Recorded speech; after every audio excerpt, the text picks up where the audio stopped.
Ito na nga po pala yung update natin sa mga sisiw. Ayan po. Oh, wow. Ayan po. Naglalabasan na yung mga sisiw. Ayan po. Kita, walang duda. May mga butas.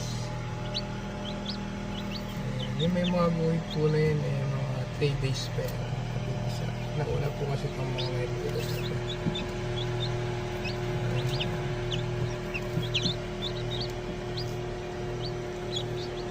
Dinagdagan ko pala ng tubig yan para sa humidity nila.